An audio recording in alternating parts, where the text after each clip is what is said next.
Welcome to EB5 Investment Voice, where attorney insights intersects with immigration investments. If you are a foreign investor, domestic fund manager, or enterprising entrepreneur and want to get the most out of the EB5 program, you have come to the right place. I'm Marc Deal, and I'll be your co-host on this journey. I'm joined by your host, Mona Shaw, and other attorneys at Mona Shaw and Associates, as well as immigration leaders from around the world. So let's get into EB5 Investment Voice. Mona Shaw, how you doing today? I'm very good, Mark. How are you? I am doing fantastic. I know you have a special guest lined up for us today. I do. I have Jinhee Wilde. Hi, Jinhee. Hi, how are you? I am doing excellent. Jinhee, where are you calling from? I am calling from Washington, D.C. area. Oh, excellent. So we're all along the East Coast. We have me here in Atlanta, well, not the coast, but at least Eastern time zone. We've got you in D.C. and Mona Shaw and her attorneys there in New York. So we've got the East Coast covered. But I know today's topic isn't about the U.S. or the East Coast. We're going to be talking about the Korean market, right? That's right. Yes. Jinhee has a lot of experience in EB5. She is one person, I can tell you, Mark, that if ever we have an issue, we say, let's call Jinhee. She will have the answer. And here we are. Well, Mona, thank you so much for your kind words. I don't think that I can really live up to that build-up over there. Well, I'm certain you can. And I've already got my first question all lined up for you, Jinhee. And I know that the Chinese investors make up a majority of EB5, but that wasn't always the case, was it? No, when 1990s, when the EB5 program started, apparently Korean investors were the first ones to do EB5 projects. That's right. In fact, it was the South Koreans were the number one in the market up until, I think, 2007. That's what I hear. And I think from 2007, which is when I started in the EB5 projects, Koreans were number two until about 2 years ago. I think these days, I think they may be at 4, eclipsed by Indian market as well as the Indian market is still further down, I believe, Jinhee. I think it's the Taiwanese and Macau and Hong Kong. So China related, really. Yeah. So whatever the current ranking is, obviously China's number one now, but the Korean market is ranked pretty high, whether it's number 2 or number 3. It's not a negligible part of the EB5 market space, right? It depends on who you ask. Well, we're asking you. The Korean market, even if it's 2 or 3, it's still in the hundreds, a couple of hundred compared to thousands of China markets. So it's significantly further down, between 1 and 2, I guess. Right. Okay. But for people looking at alternative markets to China, Jinhee, the Korean market is still very much there. And I have, I know of a lot of people who market both in China and South Korea at the same time. They're sort of commuting between Beijing and Seoul. So I know that there is still a lot of activity happening out there. And of course, you have a lot of relationships with Korean agents, etc. Yes, since I've been an immigration lawyer for 16 years now, Korea being my mother country is a kind of a natural fit, and I do have quite a bit of relationship. But there are a handful of agents in Korea that do EB5 work compared to other kinds of work. Again, EB5 being specialized, as you and I both know, not that many agents are involved and know that much about it. Jinhee, in Korea, is it everybody hears about the Chinese agents all the time, the tier 1 and the tier 2 and the tier 3. Does it work the same in Korea? Do you have tiered agents, or can you actually go directly to the investor? I do both, but I wouldn't say there are tier agents. I think if you ask the agents, they would like to say they are number 1 or number 2, but I don't think there is really that distinctive tiers as there are in China. Jinhee, let me ask you, we mentioned the Chinese agents and, whether the Korean agents, would describe them as tier 1 or tier 2, whatever it may be. I mean, how would you describe them in comparison to Chinese agents? How do they act similar and how do they act different? Are there things that they look for? Are there different ways? And we'll get to the actual investors in a moment, but specifically about the agents, how do they like to work differently than, say, Chinese agents? Well, I think, again, Far East Asia, their cultures are similar, between China, Japan, Korea. How they operate tend to be similar as well. They do reach out to the potential investor by way of seminars, the expos, newspaper ads, and now through SNS or the social media and cafes and blogs. That seems to be quite active in Korea. Anyone who has anything to say, post everything. Mm-hmm. There are very active agents, especially that are partnered up with an IT company in Korea, dominate the kind of internet market, and they do seminars and blogs and ads and things like that. So. Well, we don't actually have too many Korean clients. Jinhee, and I found that they're wonderful people, very sophisticated, very well-mannered, and they seem to understand the industry, unlike some of the other markets that we deal with. Like, for example, if I talk about some of the MENA markets, MENA being the Middle East and North Africa, a lot of people there are just getting to grasp with the EB5, and they haven't really progressed to the types of projects. And I've noticed that the Koreans have, and they do tend to veer towards real estate type projects, but they are still open. What are your views on how they are with particular projects? Yes, I agree that I think Korean market is more sophisticated than some of the other ones. But with that sophistication, sometimes you get into a situation where either an agency or investors themselves know just enough to make them dangerous. So I think that has been a little bit of a sticking point in dealing with them. I tend to be, as you know, very conservative in terms of source of funds. I have always asked for more than what USCIS has historically asked for, right. Even from the beginning, 2007. And I had a lot of pushback from the investors saying, there are other lawyers that do not ask for this, and why are you giving me such a hard time? We get this all the time. Yes, all the time. I'm like, who doesn't ask for all of this? Then they're going to ask for it at an RFE. But yes. Exactly. Yeah. There have been some investors' cases that I refused to take because they said, submit what you have, and it's okay if you get RFE. We'll deal with it then. And I would say, if I am expecting to submit a filing, expecting an RFE, we're not doing a good job. And if you cannot get me these documents now, I have no confidence that we're going to have those documents to overcome the RFE anyway.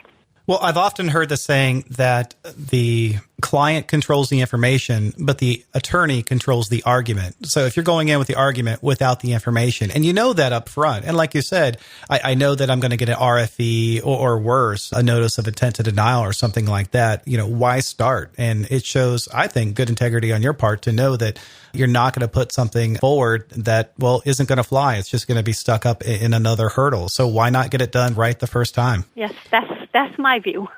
Well, Marc, we're always trying to, raise the bar here, because often we discuss that we feel some of the delays in the adjudications are really due to some poor lawyering and poor sort of petitions, which take USCIS so much longer. I'm dead against in-house attorneys filing. And my apologies to any in-house attorneys who are listening, but I do feel that the same kind of standard is usually not there because you're pressurized by your client, the project, so much just to file that you don't do such a good job. And people often say that about sort of attorney firms who do both the filing of the client's cases as well as the projects, which I actually don't mind because I think that we do that and I do advocate for it. But Jinhee, you tend to just deal with the investor only, which makes you a real specialist in this area.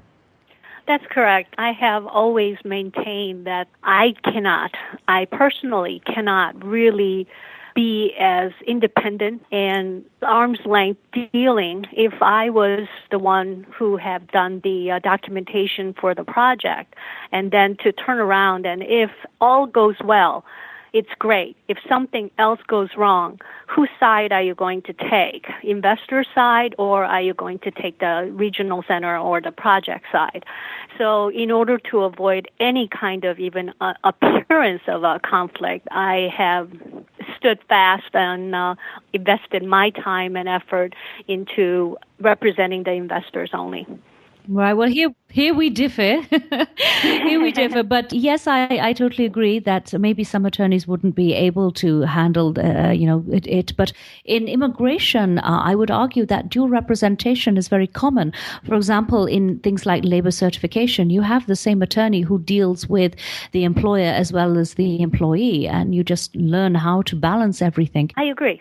Absolutely. I agree. And I do on labor certification and things like that, we do dual representation. It's just that EB5 world is just so complicated, and I think that, first of all, I don't think I have the wherewithal to know everything that's going on the project side, all the documentation that is necessary, even though I do have a background as a corporate attorney once upon a time, dealing with, loan documents, the purchase agreements and things like that. But, I've been away from that too long for me to really feel comfortable with that. So I don't deal with it at all. Jinhee, what do you notice as being the leading issue when you're dealing with clients from Korea as to some of the SOF issues which are coming up right now? Well, Korea, unlike China, has had a tax system for a while. Much of it is online. So getting a tax documents or tax filings have become easier.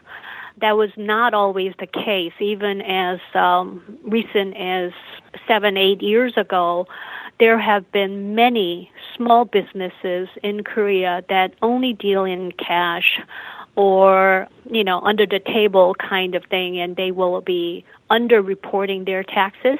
So where hasn't? Where isn't this the case? That's true.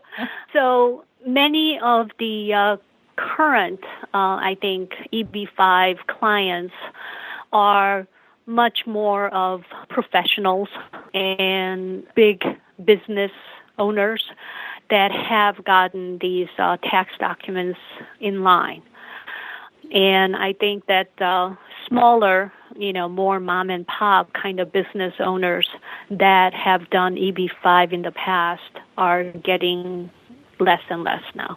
So it sounds like there may not be as many source of funds issues as there are with, say, newer Chinese investors because of, South Korean's taxation system has been established a little bit longer. It's easier to trail further back. But let me ask you this, Jinhee. Are there any transfer limits for Korean investors like there are for Chinese investors? No. Okay. So let's talk a little bit about that. That's one difference. Up until 2 years ago, wiring was not an issue. These days, I think you have to go through a couple more hurdles to justify why you're wiring so much money at once.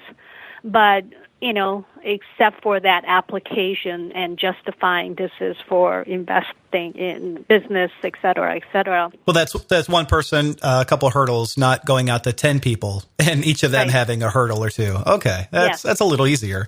How else do the Korean investors differ from, say, Chinese or other investors? As Mona said earlier, they tend to be quite sophisticated or more sophisticated.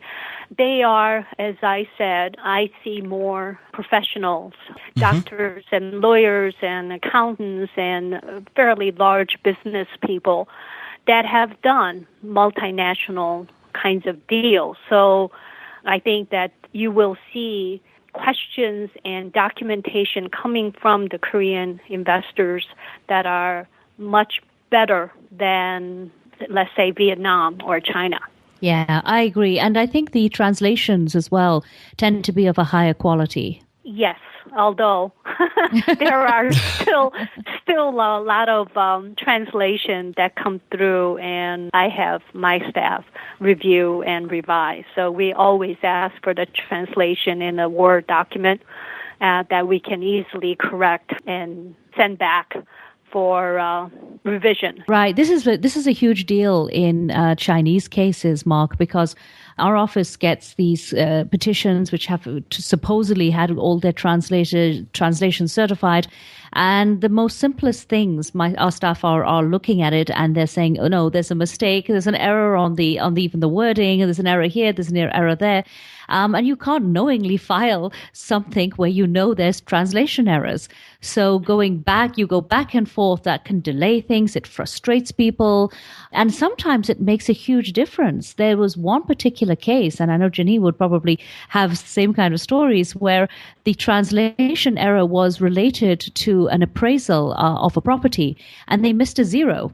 So that that caused a lot of difficulties, as you can imagine. We actually had translation errors where account numbers were wrong. Yeah. And things like that. So rather than saying, oh, change this, and then send it back to us in a PDF form, we actually ask for it in Word. We change it ourselves, and then we send it back for the certificate of translator to review and then finally sign off on it. Right. For anybody who doesn't understand that, do you want to explain what the certificate of translation is? Oh, yes. Any documents that are not in English must be translated into English, and whoever does the translation must certify that they understand both English and the other country's language that they're translating. Whatever they're translating and have translated are accurate to the best of their knowledge and experience. And there is this misconception at times, isn't there, that because there are some English words on a page that they don't have to translate that particular page, whereas USCIS will reject the entire page if there's anything untranslated on it. That's correct. Everything they require, anything that is not in English language must be translated. Jinhee, so if we have people who are listening who are thinking actually of going out and trying the Korean market maybe for the first time, do you have any suggestions? Are there any sort of conferences or expo type places that the new person can go to? Yes, Korea has a immigration fair or expo twice a year, once in the spring and once in the fall. That is kind of in line with the lot of the foreign exchange students program that I think Korea is still one of the highest countries that sends students out to be educated in the United States and elsewhere. So the expo is the international student opportunities as well as the immigration part of it. Interesting. So it happens twice a year. I know that our good friend and colleague David Herson actually came out last spring, and I saw him there. So he is trying to make an entry into Korea market as well. So, there are expos, and then again, like anywhere else, you have to develop a relationship. You have to get to know these people and make a relationship, develop a relationship, and then build upon it. And that takes time. Yeah. Yeah. Jinhee, it just seems that when you mentioned, international students, that Korea, like China, like India, like so many places, their motivation for EB5 is students, it's young people. Yes, parent of 2 or 3 children who are being educated in the United States, they have to send anywhere from, $50 to, well, actually more like $100,000 a year to send each of them to school. And so if that's what they're going to do, it's actually easy for them to do a $500,000 regional center EB5 and get these kids as a green card holder following the parents to be educated with an in-state tuition and et cetera. So that is a huge motivation for the parents. I totally agree with you. Jinhee, at one point when we were chatting just earlier, you mentioned that you're going to be having dinner with a successful investor, and we always love to hear positive things on this show, don't we, Marc? We certainly do. So I will let you retell that. Yeah. This is a client who just recently got her I-829 removal condition approved. And she is about to get her investment funds, the principal amount, returned shortly. So she is very happy, and she wants to have dinner with me in New York when I'm in New York.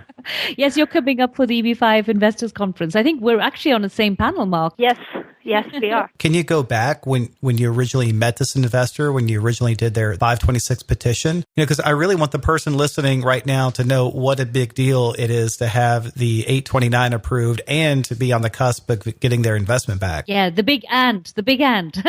Well, this is a client. She was, again, very sophisticated. Her husband is in the financial market as well. They chose the regional center. They chose the vehicle for her EB5, and I was doing the source of fund tracking and EB5 filing. The issue for her was how to balance living in the United States while her husband was overseas working. So that was source of fund tracking because of their professional level of investment and things like that was not that much of a problem.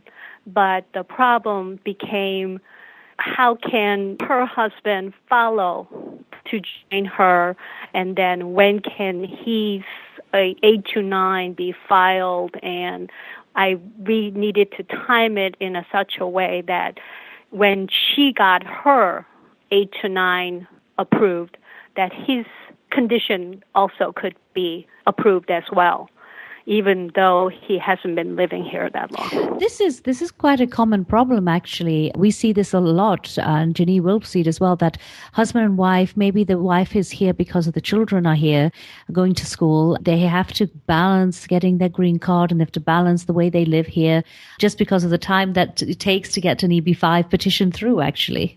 Yes, that's correct. And because we are dealing with so many high net worth individuals who have business interests elsewhere globally, they're not able to live here for months and months and months in advance, or sometimes they may not be able to come back into the United States on a regular basis or establish permanent residence here. So how do we document that?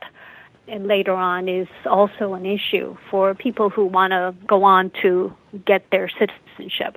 Right, because we always tell our clients, I'm sure you do the same, that we don't really recommend re-entry permits. A re-entry permit, for anyone's listening, is the document which will allow you to stay out of the country for more than 2 years, well, up to 2 years. But what it does is that it cuts off your time for citizenship. So if you have a re-entry permit, your citizenship time completely stops and you have to start all over again. And you do have to be in the United States for 2.5 years out of 5 if you want citizenship. And again, with the way people's businesses are, it is often very, very difficult. Does it reset it, or does it put it on hold? It resets. It doesn't put it on hold because your timing goes. Because you don't forget, you have to show the previous 5 years that you've been here 2.5 years out of 5 years. So it kind of resets the thing, and you have to start again. And that's actually the little minute detail that some of these agents overseas that are dealing with EB5 investor may not know. And it is true that you can actually count the time that you have been a conditional resident, but if you actually have the reentry permit, then it just kind of stops it there. So those are little minor details that agents may not be able to advise the investors on. But when you are doing your due diligence and at the intake process, these agents really should be asking, what is your end goal? Yes, permanent removed condition, permanent residency is a goal, but are they going to go on to the citizenship stage? And if so, what needs to be done? That needs to be all part of a intake process and due diligence process for the investor. Right. Another point which I did want to bring up is we get very frustrated, and I'm reaching out to other immigration attorneys who may be listening also, when we can't have direct dealings with our particular client because we have to go through an agent. I don't know if you have that type of situation in Korea, Jinhee, but I mean, when you're dealing with some Chinese agents, they do not allow you to have a one-on-one with client at all. So every time you have a communication, it has to be through the agent. And you often get frustrated because you're not sure, is the agent actually telling the client the right thing? How are they interpreting what you're saying? Right. I have actually stopped dealing with agents that only insist on dealing through them because, again, I am not representing the agent. I am representing the investor. And it is, because I am not going to take finder's fee, it's not like I am in competition with these agents. And if they cannot trust me to deal with these investors in a professional manner, that includes them, but deal with them directly, then I don't want to work with those agents. So I tend to be I tend to be very conservative. What can I say? So, Jinhee, last year we all had a bumper year with the September 30 deadline, and so many people in filing, rushing their cases at the last minute. We saw a bunch of cases where people wanted to only file with partial funding, maybe 100,000, maybe even less. And I know there's a number of regional centers out there who were accepting only admin fee, and they were filing the cases. We actually don't advocate that at all. I'm dead against a partial filing unless it's only a small amount, like 100,000 or 150,000, which you can put in within a specific time. How are you dealing with this issue? Well, I actually, again, being a very conservative lawyer that I am, yeah. I have advised against partial funding. If they cannot get the funds together, then in time, then they don't file. And I think USCIS has been moving definitively towards not approving 5 to 6s when the funds have not been fully committed. Well, I would argue that filing with an admin fee only doesn't show anything because admin fee is not even relevant. Exactly. Yeah. So there were a lot of regional centers. And again, the system was all clogged up last year because there were regional centers accepting petitions where they'd only filed with the bare minimum. Well, I mean, there are always going to be new and untested regional centers that are jumping into the foray of EB5 industry that do not know what they're doing. So just because some people are doing it should not be the indication that you should follow, because that just gets you into a load of trouble. I think track record and experience is one of the key components when you're choosing either the immigration lawyers as well as the projects.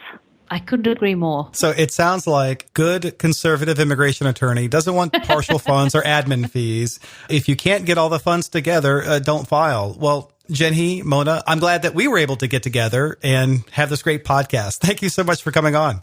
Thank you, Mark. Thank you for inviting me. Thank you for being with us today on EB5 Investment Voice.